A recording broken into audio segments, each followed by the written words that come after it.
हम मिलने वाले हैं पीजे सर, जिन्होंने आईआईटी बॉम्बे कंप्यूटर साइंस छोड़ के पढ़ाने की सोची। तो जब मैं प्रिपरेशन कर रहा था ना, मैं हमेशा ये सोचता था कि मेरी रैंक क्या है। आई नेवर थॉट कि मेरा सिलेक्शन होगा नहीं होगा, ये तो मैं मान के ही चलता था कि मेरा सिलेक्शन तो होगा ही। So like I got highlighted everywhere in Kota newspaper, in Mumbai newspaper, I got interviewed.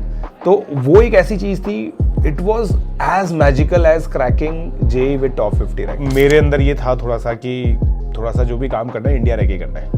तो सबसे पहले तो आप बताना आपकी जर्नी। आपने IIT Bombay computer science crack की थी, जिसके सबसे ज्यादा अपॉर्चुनिटीज होती हैं। Correct. सबसे ज्यादा आईआईटी बॉम्बे के स्टूडेंट्स 30% से ज्यादा यूएस चले जाते हैं। Yes. और तो आपने पढ़ाने की क्यों सोची? Correct. So back in our time मेरा जो बैच था वो 64 बच्चों का था। 64 में से अराउंड 30 to 36 ऐसे स्टूडेंट्स थे जिन्होंने फर्दर पढ़ने के लिए यूएस गए। वो लोग बिल्कुल जो आपका डेटा है, मतलब हमारे टाइम तो बहुत ज़्यादा 50% लोग बाहर चले गए थे। बाकी लोग गूगल, माइक्रोसॉफ्ट वगैरह इन सब में थे। मेरी जो फर्स्ट जॉब थी वो इन्वेस्टमेंट बैंकिंग में थी, मतलब ट्रेडिंग फर्म थी एम्स्टरडेम में, ऑप्टिवर करके कंपनी है। उसका मतलब सिडनी में भी है और शिकागो में भी है। ठीक है। सो मेरी पहली जॉब वहाँ थी। ठीक है। फिर उसके बाद मेरे अंदर ये था थोड़ा सा जो भी काम करना है इंडिया रह के करना है। तो फिर मैं लौट के वापस आया और मैं अपने घर आया। मैंने बीच में यूपीएससी की तैयारी भी की थी, ताकि मैंने सबसे पहले तो मेरे अंदर वो था, वही रहता है ना कि थोड़ा सा कि कुछ इम्पैक्टफुल करना है। So I come from a decent family. So decent family in the sense कि मनी मैंने कभी चेज़ नहीं की एज सच। मतलब I was well in that sense, मतलब मेरे फादर वेल ऑफ हैं, तो इसलिए मेरे को मनी का इतना नहीं था कि यार कुछ और कितने पैसे कमा लोगे, मतलब। तो मेरे को कुछ इम्पैक्टफुल का सोचा मैंने, तो इस वजह से आई डिसाइडेड फॉर यूपीएससी। फिर यूपीएससी के अंदर भी जब मैंने पढ़ाई की तो मैंने निकाला, मेंस वगैरह सब निकाला। उसके बाद मुझे रियलाइज़ हुआ कि मेरे को एजुकेशन के अंदर थोड़ा सा नेचुरल इंटेलेक्ट है और नेचुरल इंटरेस्ट भी है। मैंने वहाँ पे एक एनजीओ में काम किया था, प्रथम नाम से है एक, वो उसके अंदर मैंने वर्क किया था एज अ वॉलंटियर।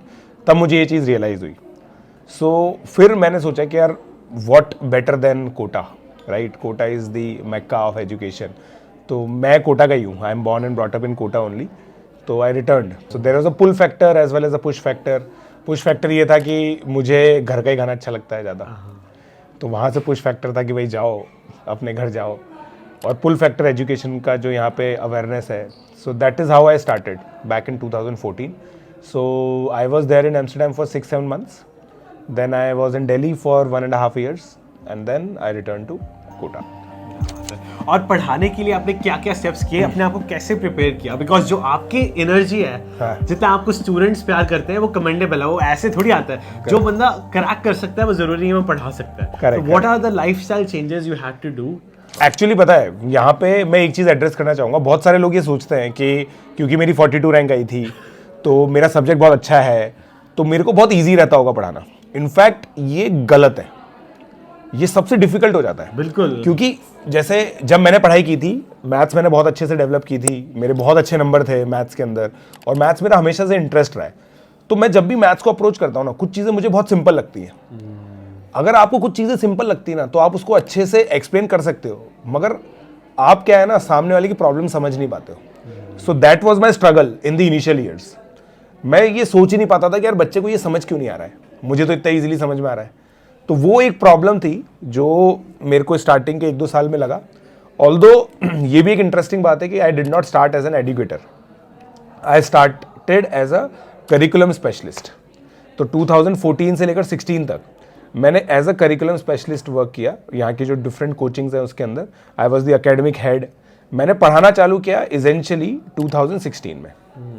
तो 2016 से लेकर अभी तक स्टार्टिंग के 2 साल मुझे को बहुत दिक्कत हुई कि मैं क्या चीज़ें उस सिंप्लिसिटी से नहीं समझा पाता था, क्योंकि मेरे दिमाग में चीज़ें बहुत कॉम्प्लिकेटेड तरीके से चल रही हैं। अच्छा, मतलब मेरे को कुछ अच्छा अप्रोच आ रहा है, मैं अच्छा अप्रोच बता रहा हूँ बच्चों को, बच्चे उसको अप्रिशिएट ही नहीं कर पा रहे हैं, क्योंकि वो एक टॉपर्स अप्रोच है, right? And when you teach students you have to teach in a manner कि हर एक बच्चे को अच्छे से समझ में आए। सो वो एक चैलेंज था मेरे लिए स्टार्टिंग में, बट जैसे तैसे करके उसको, मतलब वो एक्सपीरियंस से सही होता है। Then I experienced. फिर अन अकेडमी के अंदर 2019 में जब मैं आया, मैंने ऑनलाइन कोचिंग ली, ऑनलाइन क्लासेस ली। Then I got to understand the real potential. मतलब मेरे से पढ़ा हुआ बच्चा त्रिपुरा में सेलेक्ट हो रहा है, आसाम में सेलेक्ट हो रहा है, इनफैक्ट बांग्लादेश में सेलेक्ट हो रहा है। बांग्लादेश में मैथ्स ओलंपियाड में मेरे से पढ़े हुए बच्चे सेलेक्ट हो गए। So that was the impact I saw, and that is when I realise that I am doing something good, something impactful. देखो मैं कोडर हूँ, ठीक है, पर मैं जब कोडिंग पढ़ाने लगा मेरे साथ भी सेम प्रॉब्लम हुई कि पढ़ाना 10x मुश्किल हो जाता है जब आप स्विच, या तो पहले से एक चीज में हो, जो ये स्विच चीज है ना हर फील्ड में बहुत मुश्किल है। और लोग सोचते हैं कि चलो IIT क्रैक हो गया तो कुछ ना कुछ तो कर ही लेंगे, टीचर तो बन ही जाएंगे, पर हर चीज़ में हार्ड वर्क है और हर चीज़ में फेलियर्स है। Can you also share some failure जिसने आपका ये सक्सेस अचीव करने में हेल्प की? कहते हैं ना कि लाइफ में 10 चीज़ें आप ट्राई करते हो, 7 नहीं चलती, 3 चल जाती है। करेक्ट। वो आप अपनी जर्नी बताना। सो मेरा जो फेलियर है ना, मैं आपको 2 बताऊंगा। तो सबसे पहला जो मेरा फेलियर था ना, वो IIT के दौरान था। तो मैं कंप्यूटर साइंस में था, जैसा आपने बोला ना, IIT बॉम्बे कंप्यूटर साइंस एक ऐसी चीज़ है जो मोस्ट सॉट आफ्टर है। बच्चा भी वही चाहता है, जॉब वाले भी लोग वही चाहते हैं कि भाई IIT बॉम्बे कंप्यूटर साइंस का कोई ज्वाइन कर ले। अब मैं ऐसी जगह पे जाके क्या ना, बहुत ओवर कॉन्फिडेंट हो गया था। मुझे भी फर्स्ट सेकंड ईयर में ये रियलाइज़ कराया गया कि यार I can get anything, I can get everything. तो मेरी ग्रेड्स डिसेंट थी, लाइक आई वॉज 8 पॉइंटर, ठीक है। और मतलब you have visited IIT Bombay, you know the CPI system, right? तो आई वॉज 8 पॉइंटर, ठीक है। बहुत ज़्यादा अच्छा भी नहीं था बट ख़राब भी नहीं था। ख़राब तो कोई भी नहीं कह सकता इसको, राइट? अब मैं जब इंटरव्यूज़ देता था ना इंटर्नशिप के, 3rd ईयर में इंटर्न लगती है, मेरे दिमाग में क्लियर था कि मेरे को कोडिंग तो नहीं करनी है, राइट? मेरा था इन्वेस्टमेंट बैंकिंग। मेरे कुछ सीनियर्स थे जिन्होंने मुझे गाइड किया, मेरे को मैथमेटिक्स बहुत अच्छी लगती थी, I wanted to pursue it. तो मेरे को क्या था कि यार इन्वेस्टमेंट बैंकिंग, तो Deutsche Bank, Nomura, Citibank, सबका मैंने इंटरव्यू मतलब वो दिया। मैंने हर एक के अंदर एप्टीट्यूड राउंड क्लियर किया क्योंकि उसमें तो मैथमेटिक्स ही आती थी, वो सब क्लियर किया। But I was always rejected in the HR round because of my bad communication skills. So I failed 17 interviews before finally landing on to the internship, and that too in the 2nd semester. So usually Bombay computer science के लोग first semester में free हो जाते हैं, 3rd year के first semester में सबकी intern लग जाती है, बट मेरी फर्स्ट सेमेस्टर में लगी ही नहीं because I failed in all of them. और मेरे सारे फ्रेंड्स की जो मेरे से नीचे भी थे, 7, 6.5, उन सबकी लग गई थी, मेरी लगी थी because of my bad communication skills. So I was very very very pathetic. Like मेरी स्कूलिंग बहुत नॉर्मल है, मेरे जो पेरेंट्स हैं वो पढ़े लिखे नहीं है ज़्यादा, तो हमारे घर पे कोई माहौल नहीं था इंग्लिश का। तो फिर मैंने वहाँ से डेवलप करना स्टार्ट किया। Like I use to speak in front of mirror, like I use to see TV series with, मतलब मैंने फ्रेंड्स देख के डेवलप किया बाय द वे। मतलब उसका सबटाइटल्स देखता था, सबटाइटल्स में देखता था, मुझे बहुत मतलब मेरे को समझ में सब आता था, है ना, अच्छे से समझ में आता था, बट मैं बोल नहीं पाता था, फ्लुएंसी नहीं थी। सो वहाँ से वो मैंने किया और फिर उसके बाद मैंने डेवलप किया 6-7 महीने, एंड फाइनली Day 1 मेरी जॉब लगी। So that was a first rebound for me. क्या बात है सर। और वहाँ पे मुझे एक चीज़ रियलाइज़ हुई कि लाइक एक ये जो ग्रिट होती है ना, कि आप कुछ चीज़ आपने देख लिया, आइडेंटिफाई कर लिया problem, the basic skill is problem solving. You need to understand the parameters, you need to understand the problem, parameterize it, divide it into parameters, just like coding, right? So, and then define it, make a function around it, and execute till it is performing sufficiently well. तो जब मेरा पहला मतलब Day 1 placement लगा, it was the highest package in IIT Bombay, क्योंकि मतलब the company came for the first time and like I got package of 1 crore at that time. So तब तो 2012 में तो बहुत ही बड़ा 1 in a million को मिलता था इंडिया से। Exactly. So like I got highlighted everywhere in Kota newspaper, in Mumbai newspaper, I got interviewed. तो वो एक ऐसी चीज़ थी, it was as magical as cracking JEE with top 50 rank. It was as magical because वो एक ऐसी चीज़ थी जहाँ पे मुझे एविडेंट था, like I was performing among the toppers, right? The second one was UPSC, right? So I gave the first attempt, but मतलब मेरा मेंस के अंदर मतलब प्री के अंदर अच्छा हुआ, मेंस भी ठीक ठाक हुआ, बट मेरा मतलब क्लियर नहीं हुआ, फाइनल लिस्ट में मार्क्स नहीं आया बेसिकली। तो मेरे को यही था उसके अंदर कि मतलब मैं दूसरा अटेम्प्ट देता, मेरे को लगता है कि मैं पूरी तरीके से उसको क्लियर कर सकता था, but I did not give it because my priorities change, right? I went into the education. So वो भी एक फेलियर, बट मैं उसको इतना फेलियर नहीं मानता because to be honest I did not give it my best at that time. और आपको लगता है जो आपका कम्युनिकेशन फेलियर था, it is because of the fact कि जब आप 2 साल के लिए कोटा में आते हो, आप अपने family, personal life, school life, जो भी आपको स्कूल में जो चीज़ें सिखाई जाती हैं वो आप पूरा गिव अप कर रहे हो। आप सिर्फ कंपटीशन की तैयारी कर रहे हो, आप अपने पर्सनालिटी डेवलपमेंट, अपनी सॉफ्ट स्किल्स सब भूल जा रहे हो। करेक्ट। सो मेरे साथ एक्चुअली अलग केस है, मैं तो कोटा का ही हूँ, है ना। तो मैं कोटा में 2 साल के लिए आया नहीं था, मैं अपनी फैमिली के साथ ही रहता था। जैसा मैंने आपको बताया, मेरी घर में तो कोई माहौल था नहीं, और मैं जिस स्कूल से पढ़ा था वहाँ पे इंग्लिश भी ऑलमोस्ट हिंदी में ही पढ़ाते थे, राइट। तो मेरे को समझ में सब आता था, I could read well, right, I was very good reader at that point of time, but I was not a good speaker, right. मेरे को मतलब लिख के पढ़ना पड़ता था। ऑब्वियसली मैं राइटिंग करता था, बट ग्रामेटिकल एरर्स बहुत होती थी, किसी ने कभी उस तरह से सेंटेंसेस सही नहीं किए। So the problem essentially is with the schooling till class 10th. It is not with the JEE preparation. That is what I feel. Like I have seen students in my classes who are doing extremely well. Like when I ask them to speak anything about, like I just give them a random topic and tell them to talk about it for 4 to 5 minutes. They are doing it amazingly well because of their background. So it has to do a lot, because like see, like 11th and 12th, like the communication skills usually develop in 6 to 10th. Or by 10th, yes. Right. तो वो blame नहीं, क्योंकि media blame करता है कि 11th 12th में बच्चा इसकी personality Kota is destroying. The way many things portrayed about Kota, they think कि यार स्टूडेंट्स को डिस्ट्रॉय कर रहा है। कोटा फैक्ट्री को इस कारण कहा जा रहा है बिकॉज इट्स जनरेटिंग रोबोट्स, ऐसा माना जाता है। But by seeing the energy of students here, it's completely wrong. मैंने कभी इतने एनर्जेटिक स्टूडेंट्स अपनी लाइफ में, ऑल इंडिया तो क्या पूरे वर्ल्ड में नहीं देखे। करेक्ट। मैं वही चीज़ बोल रहा हूँ कि देखिए अभी है ना, एक तो ये चीज़ भी है कि जो अब जनरेशन ऑफ स्टूडेंट्स आ रहे हैं, they are much more energetic. And उसका रीज़न ये है कि जैसे हम लोग एनर्जी कंजर्वेशन पढ़ते हैं, राइट। जैसे आप लोग हो, हम लोग हैं, हम लोगों ने जब प्रिपरेशन की थी, हम लोग क्या क्रिकेट खेलते थे, आउटडोर स्पोर्ट्स करते थे, हमारी एनर्जी वहाँ चली जाती थी, ठीक है। तो हम ऐसे दिन भर ऐसे एनर्जी में, मतलब ये बच्चे जो है ना, ये एक्चुअली आउटडोर स्पोर्ट करते नहीं है बहुत ज़्यादा। तो ये लोग क्या ना बहुत एनर्जी में रहते हैं क्लास के अंदर। उनके लिए क्या ना, टीचर सब कुछ है, हमारी जो क्लासेस है सब कुछ है। सो हम लोगों ने यहाँ पे जैसे 4 days क्लास का सिस्टम रख रखा है, 2 दिन हम बच्चों को रिलैक्स करते हैं। बाय द वे, आपने 4 days कहा, मैं बताना चाहता हूँ कि 10 साल पहले भी तो 3 day 4 day होता था ना। ये कल्चरल चेंज क्यों हुआ कि 2 साल वाले पुराने कोटा बच्चों ने सबसे बड़ा कंप्लेन ये किया है कि उनके क्लासेस 6 दिन होते हैं, घर में उन्हें 6 घंटे दिन का मिलता है, हर रोज़ बाहर जाना होता है, लोग दूर दूर से आ रहे हैं, आधा घंटा रोज़ ऑटो बाइक से आ रहे हैं, इतनी एनर्जी ट्रैवलिंग यहाँ रहने में लग रही है, तो घर में जाके क्या एनर्जी बचेगी। तो ये कैसे सिस्टम इवॉल्व हुआ, 6 days, कभी 4 days, कभी 3 days, why is the reason? मेरे टाइम तो 3 days था, है ना, जब मैंने तैयारी की थी। सो it was a very beautiful system. Monday Wednesday Friday हम लोग कोचिंग जाते थे, ट्यूसडे थर्सडे सैटरडे घर पे बैठ के होमवर्क करते थे। 12th के अंदर 4 दिन हुआ था, बट इतना ही कॉन्टेक्ट आवर्स था। हमें क्लियरली ये बोला गया था कि यार हम 10 से 15% कॉन्ट्रीब्यूशन टीचर का होता है, 85 to 90% कॉन्ट्रीब्यूशन स्टूडेंट का होता है। करेक्ट। हार्डवर्क उसी को करना है, वो सब चीज़ें। अब होता क्या था कि कुछ बच्चे क्लास में अंडरस्टैंड नहीं कर पाते थे, तो वो क्या है दूसरी कोचिंग चले जाते थे। अब वो बच्चे क्या करते थे, मंडे वेडनेसडे फ्राइडे एक कोचिंग में पढ़ रहे हैं, ट्यूसडे थर्सडे सैटरडे दूसरी कोचिंग में पढ़ रहे हैं, या किसी इंडिविजुअल टीचर के पास चले गए। सो मतलब it was a business call, it was not an academic call. Like let me be very clear about it.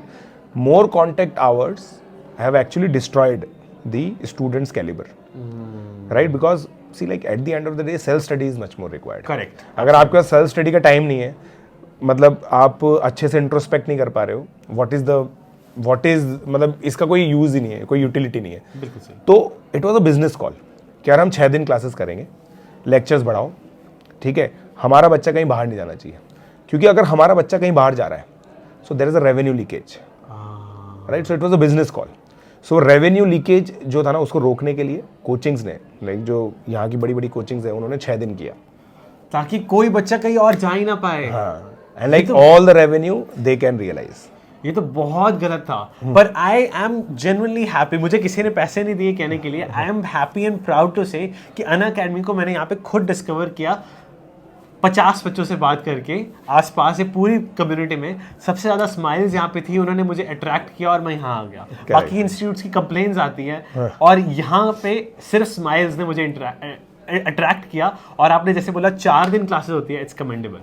Correct या मैं ये मानता हूँ कि like we are creating a breed of our own, right. These are like we call ourselves hustlers, right? We hustle between many things. Our students are also hustlers, and like for that to happen, we need contact hours to the level at which we can deliver them the quality, utmost quality, and additionally they should not be burdened.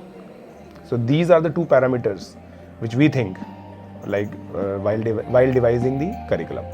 आप अपने time पे preparation करते थे, हर time पे pressure होता है, right? तो आपने कभी ऐसा सोचा है कि अगर मैं 98% दूंगा जिसका क्रैक नहीं होने वाला वर्सेस वो जो 2% जिनका क्रैक होने वाला, यहाँ पे प्रोबेबिलिटी इज 98% जिनका नहीं होने वाला, तो आप उस चीज़ को सोचने पे डरते थे कि क्या कोई बात नहीं, बैकअप ऑप्शन है? आपका क्या होता था?